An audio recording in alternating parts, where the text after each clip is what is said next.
बहुत स्वागत है जी सारिਆਂ ਦਾ। मैं सुरिंदर ढिल्ला और मेरे नाल मौजूद ने लैंडमार्क इमीग्रेशन के CEO जसमीत भाटिया जी। बड़े इंपॉर्टेंट विषय ने अज। सब तो पहला तो विषय है PR का कि लॉकडाउन करके या जो मौजूदा स्थितियां बनिया ने कि एडमिशन हुई है कनेडा दे विच जिहड़े प्रोविंस दे विच इमीग्रेशन नाल जुड़े हुए पायलट प्रोग्राम से जिन्हां दे नाल PR ईजी है कि स्टूडेंट जनवरी मई इनटेक दे विच हुण भी स्टूडेंट्स कोले मौका है कि उन्होंने कोर्सिस भी स्टूडेंट एडमिशन लवे जिहड़े सीधे सीधे ईजी PR नाल रिलेटेड पायलट प्रोग्राम ने कैनेडियन गवर्नमेंट के। और इस तो अलावा कि स्टूडेंट या उन्होंने रिश्तेदार टूरिस्ट वीज़ा ते भी कनेडा जा सकते हैं लॉकडाउन दीयां स्थितियां दे विच कि ईजी होएगा कनेडा का टूरिस्ट वीज़ा जिहड़े लोग जाना चाहणगे जो ट्रैवल खुलता है कि ट्रैवल खुलण का इंतजार करन तो पहला भी वो अपनी फाइल प्रोसैस कर सकते हैं। ये सारे बड़े इंपॉर्टेंट सवाल ने और इन्होंने सारे सवालों के जवाब अज लवांगे भाटिया जी तो। भाटिया जी बहुत बहुत स्वागत। सत श्री अकाल। भाटिया जी सब तो पहला तो स्टेटस की है हुण बहुत सारे कोर्सिस ने पायलट प्रोग्राम ने कनेडा के जिन्हां च स्टूडेंट एडमिशन लेंदे ने PR थोड़ी ईजी रहिंदी है। लॉकडाउन के समय हुण जदों बहुत सारे स्टूडेंट साडे गए नहीं बहुत सारे स्टूडेंट्स के AIP भी चलो आ गए कि जनवरी मई इनटेक दे विच जिहड़े ईजी PR वाले प्रोग्राम्स ने उन्हां दे विच एडमिशन दीयां पॉसिबिलिटीज़ हैगियां। बिल्कुल एडमिशन दी पॉसिबिलिटीज़ तो हैगियां बट PR लैनी भी एक स्टूडेंट वास्ते हुण एक प्रोसैस बन गया। पहला की हुंदा सी कि बहुत सारे स्टूडेंट जाते सी सिंपल स्टडीज़ करते सी and they were able to get settled but now जिहड़े स्टूडेंट्स उत्थे जा रहे हैं दे हैव टू परफॉर्म। उन्होंने अपनी पढ़ाई भी परफॉर्म करना है और अपनी जॉब भी परफॉर्म करना है। PR का भी कंपटीशन हो गया बिल्कुल क्योंकि इन्ना सारा स्टूडेंट जिवें कि पता है कि 3.5 लाख तो भी ज़्यादा स्टूडेंट कैनेडा पहुँच रहा सालाना 3.5-4 लाख स्टूडेंट कैनेडा पहुँच रहा। सो 4 लाख स्टूडेंट जो कैनेडा पहुँचेगा और 2 फेवरेट डेस्टिनेशनस है जोड़े स्टूडेंट उत्थे पसंद करते हैं जाना। One is Toronto and other one is Vancouver. So obviously Vancouver और टोरंटो में जे तुसी जा रहे हो you need to be very smart. You need to perform in your studies. मतलब पढ़ाई भी इंपॉर्टेंट है। जो पढ़ाई करोगे तो ही अच्छी जॉब मिलेगी और जो अच्छी जॉब चाहिए है तो वो पढ़ना इंपॉर्टेंट है और जॉब च भी परफॉर्म करना बहुत ज़्यादा इंपॉर्टेंट है ताकि तुहाडा इंप्लॉयर ही तुहानू अच्छी अपॉर्चुनिटी दे दे और तुहाडी PR ईजिली हो सके। बट इस तो पहला मैं कुछ प्रोग्राम्स है क्योंकि असी PR च भी डील करते हैं और परमानेंट रेजिडेंसी की भी जेडे इत्थों ही अपनी PR की फाइल लवाना चाहते हैं वो भी अपनी PR की फाइल प्रोसैस कर सकते हैं। सो अज की डेट च जिवें कि तुहानू पता ही होना है जो CRS स्कोर है। सो सारे जिन्ने PR की फाइल प्रोसैस करना चाहते हैं उन्होंने सारिਆਂ CRS score comprehensive ranking system बारे पता होएगा। 475 474 472 के करीब चल रहा है और CRS स्कोर अचीव करना बहुत ही मुश्किल हो चुका है। तो करके जिहड़े इमीग्रेशन के अपने प्रोग्राम्स अप्लाई करना चाहते सी वो वख-वख प्रोविंस के इमीग्रेशन प्रोग्राम में अप्लाई कर सकते हैं जिन्होंने प्रोविंशियल नॉमिनी प्रोग्राम कहीदा वो भी अप्लाई कर सकते हैं। सो जी मैं इन्फॉर्मेशन तुहाडे नाल शेयर कर रहा क्योंकि ICCRC मैंबर जिहड़े कैनेडा के हैगे असीं उन्हां दे नाल मिल के ही काम करते हैं। सो उन्हां दे थ्रू ही सारियां फाइल्स प्रोसैस होंदियां और साडी कंपनी च 2 ICCRC मैंबर इदां दे हैगे जिहड़े ऑल फुल टाइम साडे नाल जुड़े रहते हैं। सो ये सारी इन्फॉर्मेशन जिहड़ी हैगी वो सारी ऑथेंटिक ही तुहाडे नाल शेयर होंदी है और रिलायबल इन्फॉर्मेशन ही शेयर की जाती है। मैं कोई भी इदां दी इन्फॉर्मेशन शेयर नहीं करता जिहड़ी सही ना हो। सो जेडे एक्सप्रैस एंट्री लिए एलिजिबल नहीं होंगे यानी कि उन्होंने CRS स्कोर इन्ना ज़्यादा नहीं होंदा they can apply under provincial nominee programme PNP programme के तहत वो लोग अप्लाई कर सकते हैं। सो प्रोविंशियल नॉमिनी प्रोग्राम के अंडर भी you can get your file assessed and we will get it assessed from the immigration concern person. जे वो प्रूव करते हैं तो ही असी तुहाडी फाइल नूं यस कहीदा अदरवाइज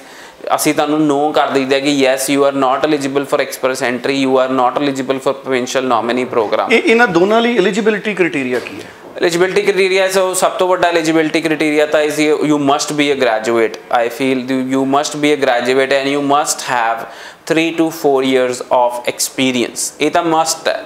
थर्ड आ जाता इंग्लिश एक्सपीरियंस किसी भी सेगमेंट च होवे नहीं जो अपनी फील्ड च होएगा that is more relevant and फिर आ जाता IELTS स्कोर। जे तुसी 475 का स्कोर टारगेट करना चाहते हो then you must get CLB 9 यानी कि 778 3 मॉड्यूल्स च 7 और लिसनिंग च 8 ये होणगे then you will be able to touch that 470 वाला स्कोर। बट नॉर्मली CLB 9 लैन तो बाद भी जो इंडिया का स्कोर चल रहा दैट इज़ 440 450 तक चल रहा है क्योंकि एज फैक्टर एक बहुत बड़ा फैक्टर बन जाता। जिमें जिमें एज वधदी जाती है पॉइंट्स डिक्रीज़ होंदे जाते हैं। सो एज फैक्टर ਨੂੰ ਲੈ ਕੇ ਪੁਆਇੰਟਸ ਘੱਟ ਹੋ ਜਾਂਦੇ ਆ ਔਰ ਜਿਹੜੇ ਯੰਗਸਟਰਸ ਹੈਗੇ ਆ ਅਸੀਂ ਕਿਤੇ ਨਾ ਕਿਤੇ ਲੇਟ ਡਿਸੀਜਨ ਲੈਂਦੇ ਆ ਪੀਆਰ ਅਪਲਾਈ ਕਰਨ ਦਾ ਸੋ ਯੰਗਸਟਰਸ ਹਮੇਸ਼ਾ ਕਈ ਵਾਰੀ ਕਈਆਂ ਦੀਆਂ ਅੱਛੀਆਂ ਜੌਬਸ ਲੱਗੀਆਂ ਹੁੰਦੀਆਂ ਐਂਡ ਦੈਨ ਦੇ ਟੇਕ decision to apply for PR but on the later stages because ਜੇ ਤੁਸੀਂ 40 years ਦੇ ਹੈਗੇ ਹੋ you might not be eligible for express entry but you might be eligible for provincial nominee program like Saskatchewan immigrant nominee program, Alberta immigrant nominee program or Atlantic immigration pilot projects ਚ ਤੁਸੀਂ eligible ਹੋ ਸਕਦੇ ਹੋ ਜਿਹੜੇ ਕਿ ਇਸ time ਦੇ under ਚੱਲ ਰਹੇ ਆ सो किसी तरह की भी तुसी assessment कराना चाहते हो you can email us at info@landmarkimmigration.com and permanent residency की भी तुहानू सही गाइडेंस दी जाएगी लैंडमार्क इमीग्रेशन वालों सो नॉर्मली लोगों लगता कि लैंडमार्क इमीग्रेशन सिर्फ स्टूडेंट्स दी प्रोसैस फाइल करता but we process all files like PR visitor visa and student visa but our major focus is on student visa because student visa च साडे कोल बहुत ज़्यादा क्वेरीज आ जाती है so our major focus remain student visa और मेरा फेवरेट भी स्टूडेंट वीज़ा है बिकॉज स्टूडेंट्स सानू हैल्प करने का मौका मिलता है उन्होंने उत्थे जल्दी पहुँच जाते हैं and then they are able to apply for PR but now applying for PR in Canada has also become a task so students you should be very careful when you are going to your college do not change your colleges so frequently because that can have a negative effect on your profile when you apply for PR you must attend your classes and you must be present you must pass out with good marks ताही तुसी future विच Canada च settle हो पाओगे बिल्कुल बड़े important तुसी जिहड़े ने सानू कंटेंट्स ने जिहड़े इस प्रोग्राम दे तुसी दित्ते ने भाटिया जी हुण जिहड़े स्टूडेंट साडे जनवरी या मई इनटेक च भी जाना चाहुंदे ने उन्हां लई IELTS दी रिक्वायरमेंट किन्नी है जिहड़े अजिहे प्रोग्राम च एडमिशन लै लैण कि बाद दे विच उन्हां दी PR ईजी रहे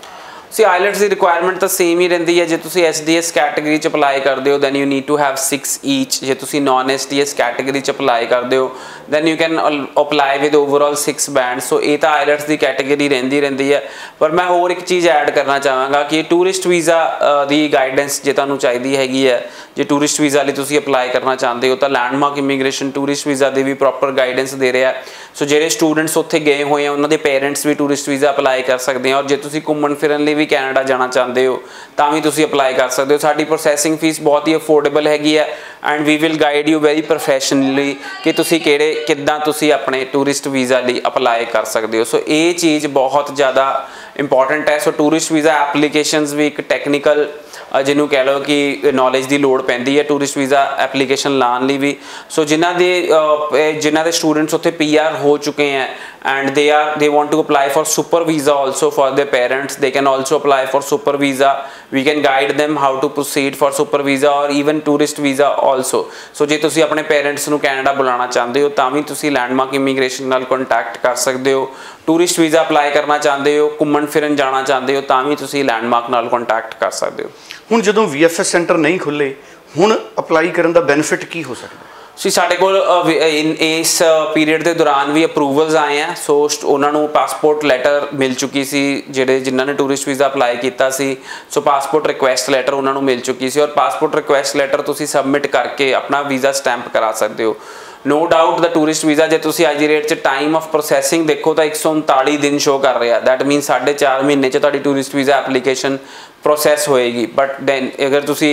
4.5 महीने बाद कैनेडा ट्रैवल करना चाहते हो या तुसी कैनेडा जाना चाहते हो so I feel you should prepare your file lodge online and then you should wait for the result because it is taking too long so I feel you can apply for your tourist visa application online and if you need any help you can get in touch with us चलो thank you so much जी किसी student को कोई confusion है कोई clarification चाहिए है तो 90 413 90 412 ते कॉल कर सकते हो info@landmarkimmigration.com ते भी तुसी ईमेल कर सकते हो जो भाटिया जी खुद एक्सैस कर देंगे thank you so much Bhatia धन्यवाद